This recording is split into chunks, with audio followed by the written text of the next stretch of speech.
സുഹൃത്തുക്കളെ, മറ്റ് സുഹൃത്തുക്കളെ, നമുക്ക് ഏവർക്കും അറിയാം, ലോക മനസാക്ഷിയെ ദുഃഖത്തിലാഴ്ത്തിയ ഈ വർഷത്തെ വയനാട് ദുരന്തം. ഉരുൾപൊട്ടലിനെ സംബന്ധിച്ച് എല്ലാ വർഷവും മലയോര ഗ്രാമങ്ങളിൽ താമസിക്കുന്നവർക്ക് ഒരു ഭീതിജനകമായ ഒരു അവസ്ഥയാണ്. മഴ കൂടുതൽ പെയ്യുമ്പോൾ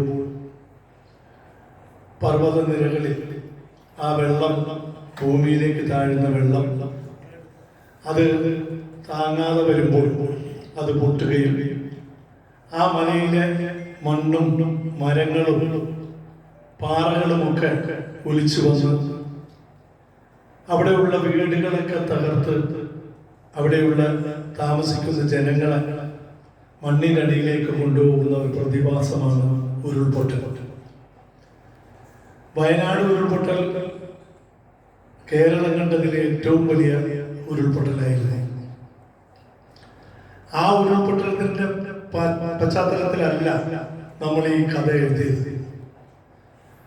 ഒരു 1.5 വർഷം മുമ്പ് എൻ്റെ ഒരു സുഹൃത്ത്, നിർമ്മാതാവുമായ അദ്ദേഹം, കഥ എഴുതുന്ന ഒരാൾ കൂടിയാണ്.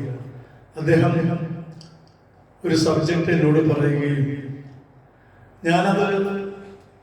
ഞങ്ങൾ ഒരു ഗ്രൂപ്പായിരുന്നു തന്നെ അതിൻ്റെ ഒരു തിരക്കഥ ഉണ്ടാക്കുകയും ചെയ്തു.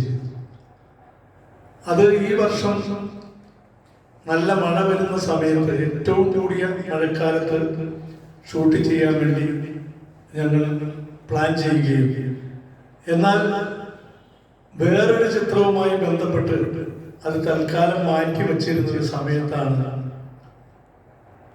ഒരു കർക്കിടക രാവിലെ വയനാടിലെ ആ വലിയ ഉരുൾപൊട്ടൽ നടന്നത്. ആ ഉരുൾപൊട്ടൽ നടന്നപ്പോൾ എൻ്റെ ഒരു സ്നേഹിതൻ ശ്രീ മുരളീധരൻ, അദ്ദേഹം ഞാനുമായി സിനിമയെ കുറിച്ച് സംസാരിക്കാനുണ്ടായിരുന്നു. അപ്പോൾ അദ്ദേഹത്തോട് ഞാൻ പറഞ്ഞു, ഒരു ഉരുൾപൊട്ടൽ കഥയുണ്ടെന്ന് ആദ്യം പറഞ്ഞപ്പോൾ അദ്ദേഹം പറഞ്ഞു, ഞാൻ ഒരു സിനിമാക്കാരനാവാൻ, സിനിമാ നിർമ്മാതാവാൻ ഉദ്ദേശിക്കുന്നില്ല, അതുകൊണ്ട് എനിക്ക് താല്പര്യമില്ല എന്നുള്ള രീതിയിൽ പറഞ്ഞിരുന്നു. പക്ഷെ ഈ വയനാട് ഉരുൾപൊട്ടൽ നടന്നപ്പോൾ അദ്ദേഹം എന്നെ വിളിച്ചു. അപ്പൊ ഈ കഥ ഞാൻ അദ്ദേഹത്തോട് പറഞ്ഞിട്ടുണ്ടായില്ല. പക്ഷെ ആ കഥ ഏതാണ്ട് വയനാട് നടന്ന സംഭവങ്ങളോടൊരു സാദൃശ്യമുള്ളതായിരുന്നു. അദ്ദേഹം പത്രങ്ങളും ഈ TV മാധ്യമങ്ങളൊക്കെ കണ്ടപ്പോൾ എന്നെ വിളിച്ചു. അന്ന് പറഞ്ഞ കഥ ഇന്ന് ഈ സംഭവിച്ചതൊക്കെ ആയിട്ടൊരു ചെറിയ ബന്ധമുണ്ടല്ലോ, നമുക്ക് വേണമെങ്കിൽ ആ പടം ഞാൻ ചെയ്യാം എന്ന് പറഞ്ഞു. അങ്ങനെയാണ് ഈ ഉരുൾപൊട്ടൽ, ഈ ഉരുൾ എന്നുള്ള കഥ ഞങ്ങൾ സിനിമയാക്കുന്നത്. ഈ വർഷം നല്ല സിനിമയാക്കുന്നത്.